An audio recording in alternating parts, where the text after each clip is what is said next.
Oxigênio. Um programa de ciência, cultura e tecnologia produzido pelo LabJOR em colaboração com a Rádio Unicamp.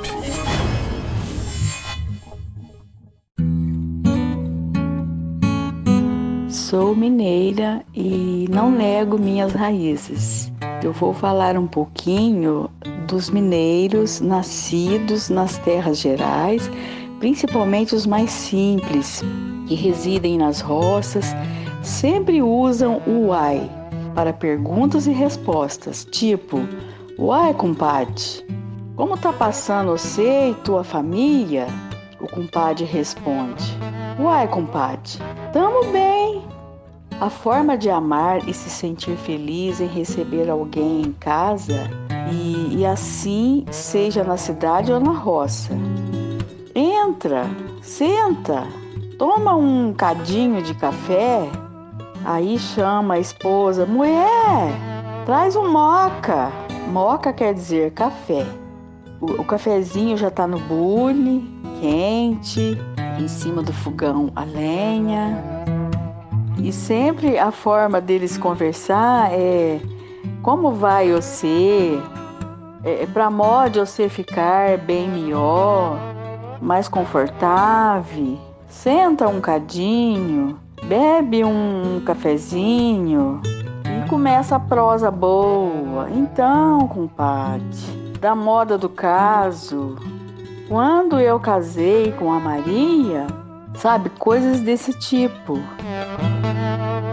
Este é o testemunho orgulhoso da técnica de enfermagem Maria Inês Reis Souza, de 57 anos, sobre a sua forma acaipirada de falar. Assim como ela, que vive em Minas Gerais, existem outros guardiões desse sotaque nas cidades do interior paulista, como Itu, Sorocaba, Porto Feliz, Capivari, Tietê e Piracicaba. Mas o linguajar caipira está morrendo entre os mais jovens. É o que revela uma pesquisa desenvolvida ao longo de 6 anos pela Universidade de São Paulo, a USP. O aumento da escolaridade, o avanço tecnológico e a internet influenciam nessa mudança, como explica a autora Lívia Carolina Baenas. Um dos resultados da pesquisa foi essa tendência ao desuso do grupo de jovens. Então eu percebi que os mais jovens estão usando menos palavras do dialeto caipira, que são mais usadas por idosos. Então estão tendendo ao desuso, e isso acontece por vários fatores. Me perguntaram por que isso acontece. Na verdade, o porquê não é um objetivo do meu trabalho. A tendência ao desuso foi um resultado que eu encontrei, mas eu acredito que isso aconteça por alguns fatores. Um dos fatores é a escolaridade. Quanto maior a escolaridade, mais o jovem vai perdendo essa linguagem do interior, né? Então, hoje em dia é muito difícil você encontrar uma pessoa, um jovem analfabeto sem nenhuma escolaridade ou com baixa escolaridade. A maioria frequenta a escola e isso é muito perceptível. Um outro fator que é muito influenciável, muito importante, são as redes sociais. Hoje em dia, com o avanço da tecnologia, os jovens utilizam muito as redes e têm a forma de se expressar. Novas palavras vão surgindo e outras palavras vão caindo em desuso, e isso é natural. E um terceiro fator que a gente não pode deixar de lado, não pode esquecer, é a questão da própria língua. A própria língua se rearranja, né? O sistema ele vai criando novas formas de se expressar de acordo com a necessidade do momento. Então, qual que é a necessidade do jovem hoje em dia? É se interagir, é estar na moda, usar as redes, os aplicativos. Então, isso tudo influencia para que essa tendência ao desuso. Para fazer o estudo, Lívia separou grupos de pessoas por faixas etárias. Depois, comparou quais palavras eram usadas para descrever 85 partes do corpo, como boca, cabeça, calcanhar, cotovelo, umbigo e orelha. Alguns dos resultados mais interessantes encontrados pela pesquisadora foram garganta, que no caipirês foi chamada de goela, o quadril de uma mulher, que foi chamado de anca ou os quartos, além de outras palavras curiosas como lombo no lugar de costas, beiço no lugar de lábios e bucho em vez de barriga. Eu escolhi as partes do corpo para estudar porque desde o começo, um dos objetivos era fazer um estudo comparativo com as palavras encontradas aqui no dialeto caipira, da região Médio Tietê, que são as cidades onde eu estive, onde eu visitei, com as palavras fornecidas pelo Atlas Linguístico do Galego. Eu queria comparar o nosso português, né, falado no interior do estado de São Paulo, no dialeto caipira, com termos, palavras do galego. E eu fiz isso na pesquisa, e as palavras fornecidas do galego eu retirei do Atlas Linguístico do Galego, que foi um estudo da Universidade de Santiago de Compostela na década de 70. Eles coletaram material por toda a região da Galícia. A origem do dialeto caipira remonta à língua galega, falada em Portugal e na Galiza. O estudo mostrou que o português do interior paulista tem muita similaridade com a linguagem vinda da Península Ibérica. De acordo com o levantamento, quase 82% das palavras mostraram alguma correspondência. Eu acredito que é muito importante que a população mais jovem tenha consciência desse valor cultural, sócio-histórico do dialeto caipira, para que ele seja preservado, que ele não se perca. Entender que muitas das palavras que nós encontramos no dialeto, elas acarretam uma história, elas trazem memórias afetivas e são riquíssimas.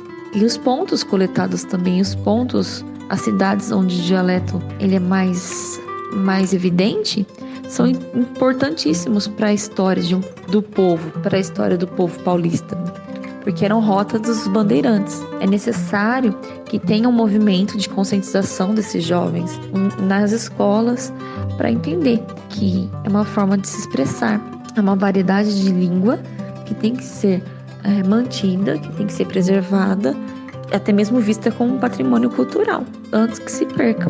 Por isso que é importante ter também pesquisas para documentar esse dialeto. O imortal da Academia Brasileira de Letras, Amadeu Amaral, foi o primeiro a estudar cientificamente um dialeto regional. Em 1920, mais de 100 anos atrás, Amaral lançava a obra Dialeto Caipira, com suas descobertas a respeito da forma de falar do interior de São Paulo. Já naquela época, Amaral notou que o caipirês estava sendo falado apenas em pequenas localidades, as que não acompanharam o progresso das cidades. Notou também que se concentrava na boca de pessoas idosas. Em seu livro, Amaral analisa que até a minoria culta de paulistas era influenciada pelos vícios de linguagem da cultura caipira. Quando São Paulo sediou os primeiros cursos jurídicos criados no Brasil, havia o temor de que o dialeto contaminasse os futuros bacharéis vindo de outras localidades do país. Algumas décadas mais tarde, em 2014, às vésperas da Copa do Mundo, uma empresa ligada à Prefeitura de São Paulo lançou o Dicionário de Paulistanês, um guia digital com cerca de 150 palavras, gírias e expressões típicas de São Paulo para que os turistas que iam chegar de outras partes do país e do mundo não ficassem boiando. Opa, olha eu usando uma gíria paulista aí. Pois é, para que os turistas não ficassem sem entender o que o pessoal de São Paulo estava falando quando eles estivessem circulando pela cidade, ouvindo o farto linguajar da maior metrópole do país. O dicionário existe até hoje e está aberto a contribuições. Eu contei. Ele tem 232 palavras entre expressões e gírias. E é impressionante como algumas expressões, tão comuns aos paulistas, são tão diferentes para quem vem de outras regiões do próprio país em que a gente vive. Quando a gente estava pensando em um personagem para este podcast, me veio em mente uma pessoa que eu conhecia há 10 anos e que divertia todo mundo contando suas experiências com a forma como se fala em São Paulo versus a forma como se fala no Nordeste do Brasil. Quando eu cheguei em Campinas, eu fui morar numa casa de fundo, lá na região dos Diques, e a senhora de lá era daqui mesmo, do estado de São Paulo, e eles tinham um sotaque bem carregado, assim, de campineiro mesmo, né? E eu não conseguia entender nada, ela falava, eu ficava com vergonha de falar que eu não entendia, eu falava, sim, entendi, legal. Mas eu não estava entendendo nada do que ela falava. No primeiro dia, ela conversando comigo, e eu não sei, eu achei muito difícil assim no começo, porque eu nunca tinha visto ninguém de outro estado falar, eu era maranhense, nunca tinha saído do Maranhão. Aí depois, com o tempo, eu fui entendendo a linguagem, entendia que eles falavam um pouco rápido, não sei, mas eu não conseguia ter uma compreensão assim bem limpa da fala, mas depois eu fui me acostumando assim com o sotaque, mas no começo foi difícil. Esse é o Gemerson Brás, um maranhense de Santa Inês, cidadezinha de pouco mais de 80 mil habitantes. Ele deixou o Maranhão em 2001 para fixar residência no interior de São Paulo. E como já tinha um irmão dele que morava em Campinas, foi nessa cidade que ele escolheu morar. Pois é, para o Gemerson não foi nada fácil se adaptar à forma como se falava em São Paulo. Ele me contou que assim que chegou em Campinas, conseguiu um emprego no supermercado. E eu aproveitei para perguntar como é que foi a primeira entrevista de emprego dele. Se foi difícil, tendo em vista essa questão da linguagem. Foi um pouco mais difícil eles entenderem o que eu falava, né? É que eu tava com o sotaque bem carregado, falava alguns regionalismos, assim, algumas palavras bem locais, assim, que eu não me recordo agora. Mas não foi difícil, não. Na entrevista, não. Entre sotaques e gírias, eu acredito que eu demorei em média uns 4 meses, assim, para ter uma compreensão um pouco melhor do sotaque, das gírias um pouco mais rápido, porque eu cheguei aqui, eu tinha 19 anos, 20 anos, então eu estava bem novinho e eu já tinha um pouco de intimidade com essa linguagem mais de jovem, assim, né? Então eu consegui, por intuição, entender o que se passava, o que estavam falando, assim, né? Mas eu demorei uns 4 meses para ter uma compreensão melhor, assim, do sotaque, das gírias, né? O tempo passou, o Gemerson prestou um concurso para os Correios e foi trabalhar lá. E foi lá que uma situação hilária aconteceu. Então, tinha um amigo meu no Correio que ele é alagoano. E a situação engraçada, assim, é que eu era o tradutor dele. Porque lá, quando eu trabalhava no Correio, ele falava muito rápido, tinha uma dicção não muito limpinha, assim, e tal. Aí eu era o tradutor dele, eu entendia tudo que ele falava. Um outro que é pernambucano também falava rápido pra caramba. Eu conseguia entender tudo que ele falava, ninguém conseguia entender. Eu ficava impressionado, assim, como as pessoas não conseguiam entender, eu conseguia. Mas é porque meu ouvido já estava familiarizado com esse sotaque, né? Com esse sotaque do Nordeste, então eu conseguiria ter um entendimento mais fácil, assim, do que eles estavam falando. Mas é isso, eu era o tradutor. Quando tinha esses 2 colegas conversando, o pessoal me chamava para ser o tradutor porque não entendia nada do que eles falavam. Mineira de Muzambinho, a Claudete Oliveira, outra personagem do nosso podcast, conta que sua experiência ao chegar em São Paulo foi de total estranheza. Quando foi me perguntado sobre o sotaque, a dificuldade que eu tive em São Paulo, a primeira coisa que me veio à cabeça foi um trecho da música do Caetano Veloso, que eu vou falar agora. Quando eu te encarei frente a frente, não vi o meu rosto. Chamei de mau gosto o que vi, de mau gosto, mau gosto. É que Narciso acha feio que não é espelho. E eu acho que é bem isso mesmo a língua. Quando você chega num lugar que é diferente, as pessoas falam diferente, você não se sente parte daquilo. Aí parece que você está no lugar errado, que tudo tá feio. Mas agora eu já me acostumei com tudo, tenho orgulho do meu sotaque, de Minas, e não me importo com o que as pessoas falam. Mas foi um trecho difícil na infância. A Claudete chegou pela primeira vez em São Paulo quando tinha 9 anos. A minha experiência com os sotaques e gírias, né? Eu fui para lá criança, aí eu tive bastante dificuldade na escola, sofri preconceito por parte das outras crianças, porque eu falava bem caipira, no lugar de Clara, por exemplo, eu falava Crara, porque é assim que a gente falava.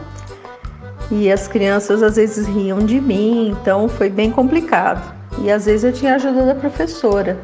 Se alguém falava alguma coisa, ria, tal, a professora ajudava. E aí com o tempo eu fui aprendendo como se falava lá. Mas em algumas vezes, às vezes eu não entendi o que as pessoas falavam, porque até o vocabulário usado era diferente. O nome da comida é diferente, né? Em Minas chama chicória. Em São Paulo chamava escarola, então eu não sabia direito, muitas coisas eu não sabia o que era. Daí eu tive bastante dificuldade, sim, de criança, para me adaptar, né, com as palavras, com a maneira que os adultos falavam. Eu me lembro que eu era a única criança que chamava todo adulto de senhor, mas eu falava senhor, senhor, senhor. Aí as pessoas falavam, que bonitinho, mas eu falava um senhor bem caipira. Mais tarde, bem mais tarde, a Claudete teve um outro episódio desconfortável envolvendo a questão do sotaque. Agora quanto assim a conflito, né, da língua, a gente teve uma situação na minha família que foi com meu marido, que a gente trabalhou na mesma empresa, na cidade de Indaiatuba, e o meu marido vendedor atendia o estado de Minas Gerais. E a gerente de vendas começou a implicar com ele, porque ele fala caipira, ele fala doutor, os aparelhos, só que a gente não fala os aparelhos, a gente fala os aparelhos, a gente não completa a palavra. E ele tinha 3 meses de empresa e a gerente estava implicando muito com ele, estava para mandar ele embora. E eu também trabalhava lá. Aí o diretor e proprietário da empresa falou para mim que ia precisar dispensar o meu marido, porque a maneira que ele estava falando. E aí eu falei para ele, olha, se o senhor quiser dispensar, pode dispensar, mas acho que vai perder a empresa, porque lá em Minas todo mundo fala igual ele fala. Então ele liga para os médicos de Minas, o médico fala desse jeito. O juiz lá em Minas fala desse jeito. É o jeito que as pessoas de lá falam. E aí... Conclusão, meu esposo está na empresa há 17 anos, mas a língua foi, o sotaque, né, foi uma barreira mesmo.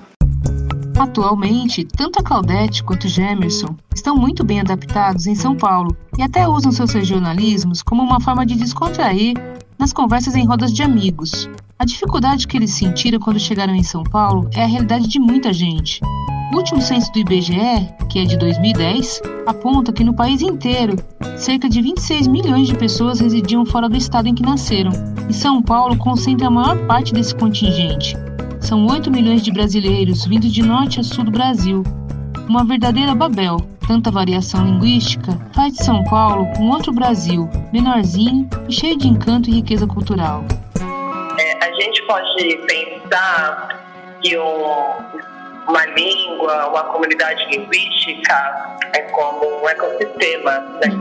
Os elementos interagindo ali numa ordem específica. E aí todo novo elemento que entrar em contato com esse ecossistema vai influenciar, né? E não precisa entrar em contato com todo o ecossistema de uma vez, mas só de entrar em contato com um elemento já vai ter uma mudança naquele elemento, e se um elemento muda, ainda que sutilmente, então as interações dentro desse ecossistema todos vão sentir essa diferença, né? Então, se a gente pensa nessas grandes ondas migratórias, a influência é bem grande, porque aí já são muitos elementos entrando de uma vez e a gente consegue notar diferença na influência de cada grupo linguístico que chegou, né? Então, a gente percebe grupos que quando chegaram ao Brasil, dependendo das condições, né? Ficaram mais isolados, alguns ficaram mais em área rural, tem grupos que ficaram mais aqui na cidade de São Paulo, então, nessa troca urbana. E geralmente os mais isolados tiveram menor troca, né, com a população local. Isso vai influenciar na forma de falar. E também tem grupos que iam na cultura e na língua um meio de preservar a própria história, né? Então, fizeram questão de preservar, de falar, de ensinar os descendentes a sua língua. Por outro lado, também tem grupos que vêm com condições de bastante estigmatização, né? E aí, muitas vezes, tentam se adequar o máximo possível ao contexto novo. Cecília Farias, linguista e pesquisadora do Museu da Língua Portuguesa de São Paulo, chama atenção para as áreas que sofreram maior influência de grupos migratórios, como a gastronomia, música e artes marciais. A gastronomia é bem vasto, assim, com palavras de origem em outras línguas, né?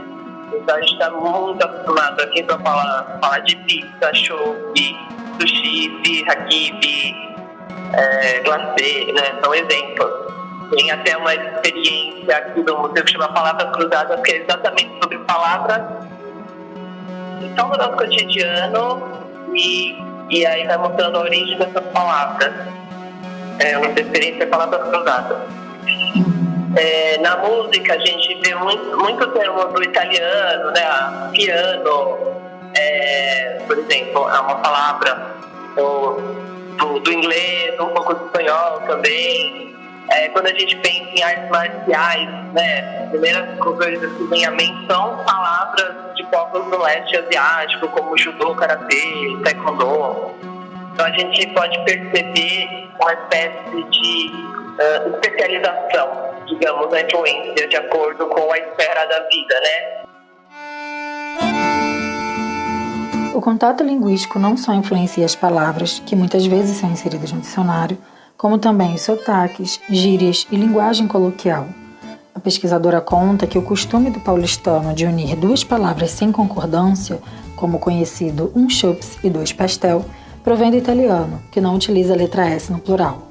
Estar para cima, ou alguém está para baixo, no sentido de estado psicológico, né? De estado emocional, assim.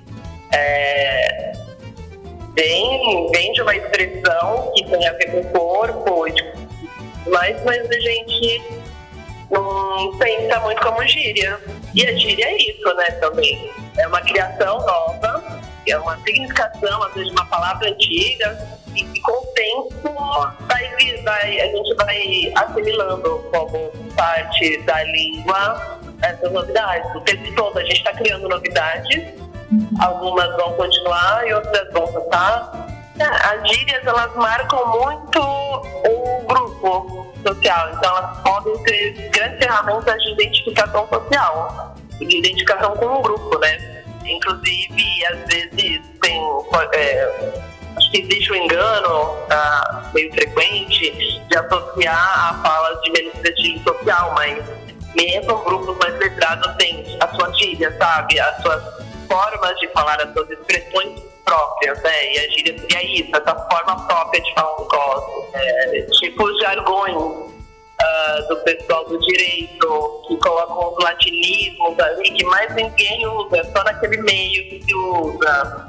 Ou aí, voltando para São Paulo, a gente fala muito assim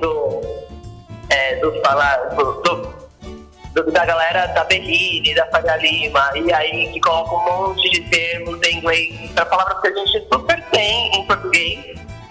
Então é fazer uma call. A São Paulo cultural que conhecemos hoje é recente e teve origem no final do século XIX, com a chegada de imigrantes e a formação de um polo econômico.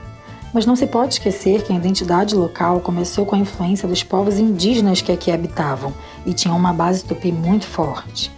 São Paulo é a quarta cidade do Brasil com maior número de indígenas, geralmente localizados nos extremos norte e sul. Ainda que pareçam extintos, são ativos na busca pela igualdade de direitos e mantêm a sua cultura por onde passam. Tem muitas palavras que às vezes a gente nem...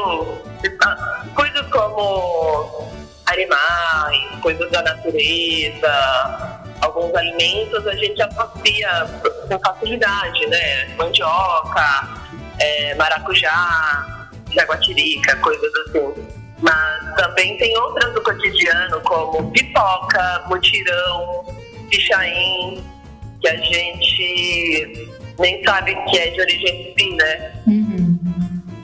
Mas são palavras que, por exemplo, quando a gente vai falar com falantes de português de outros países, eles não vão conhecer, porque é daqui, é do português brasileiro, por conta desse contato linguístico. E antes mesmo, né, pensando, por que então isso é tão apagado? Bem, sobrevive na nossa língua, a questão é que a gente não tem consciência do quanto isso sobrevive ainda na nossa língua. E também a gente, aqui houve muitos processos de apagamento desses povos, do modo de pensar desses povos, né, o que a gente chama de epistemicídio. Quando você mata junto, não é só matar o corpo fisicamente, né? Mas quando você mata uma forma de conceber o mundo, né? Mata a episteme desse povo, e muitas vezes na força mesmo. Então, um marco muito importante para o apagamento das línguas indígenas do Brasil são as reformas pombalinas. O Marquês de Pombal promove no fim do século XVIII, é o momento em que ele vai proibindo língua geral, tira o ensino da mão dos jesuítas, por exemplo, que tinham um modo de atuar, de aprender a língua dos indígenas, dos povos originários, para ter um contato na língua deles, né? E aí é um momento em que se oficializa que tem que se usar em português, porque era uma minoria que falava português até então, né? Às vezes a gente tem uma ilusão de que chegaram aqui em 1500, em 1501 todo mundo falava português, e não é. Isso tem, 2 séculos, e 2 séculos que começou-se a instituir isso. Não é nem que em 2 séculos já estava a maioria falando português. E tem você não viabilizar a vida em outras línguas, né? Quando você não permite que documentos oficiais possam ser feitos em outras línguas, que a descrição do atendimento no posto de saúde, as escolas, o acesso a direitos básicos, não permite que eles sejam feitos na língua daquela pessoa, ela vai avançando nessa língua para sobreviver. Então, quando se coloca português para tudo, por exemplo, aí é uma das formas de fazer com que as pessoas não possam viver nas suas línguas, né? O Museu da Língua Portuguesa foi construído em 2006 na Estação da Luz, por ser um dos principais pontos de chegada dos imigrantes, mas foi destruído em um incêndio no final de 2015. Em 2021, a casa reabriu as portas com boa parte do acervo conservado digitalmente. Atualmente, está com a exposição Sonhei em Português, que conta a história dos imigrantes do século XXI. Aqui na exposição tem relatos, tem muitas cabines por vídeo, que estão ao lado de objetos que fazem menção ao processo migratório. E aí tem relatos de 13 migrantes de diversos países, desses países que têm grandes números de migrações contemporâneas. Inclusive o nome do relato, o nome da exposição, Sonhei em Português, vem do relato de uma imigrante síria, de um momento que ela estava contando a questão com a língua, de entender, porque em algum momento ela sonhou em português. E aí ela acordou assim, sonhei em português. E foi quando ela se sentiu se apropriando, enfim, da língua desse lugar que ela estava, sabe?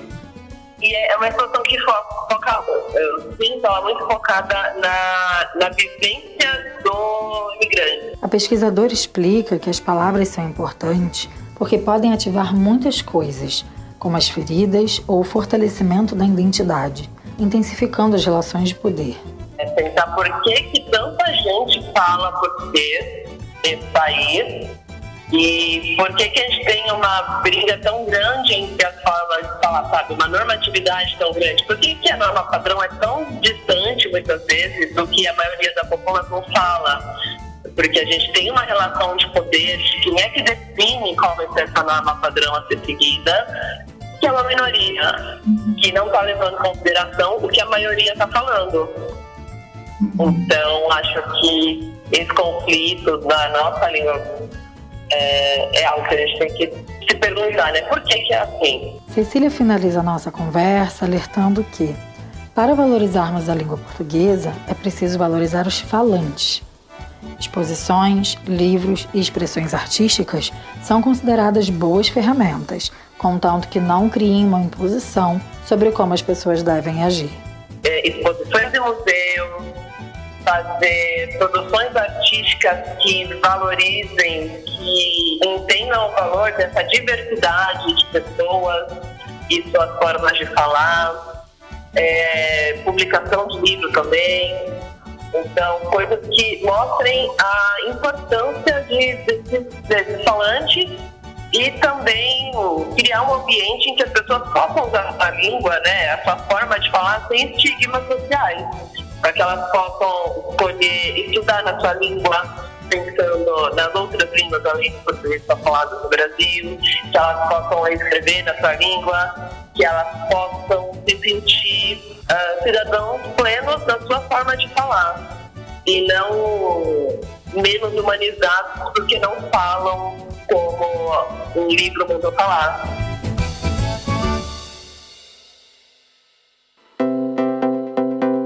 O que você achou desse episódio?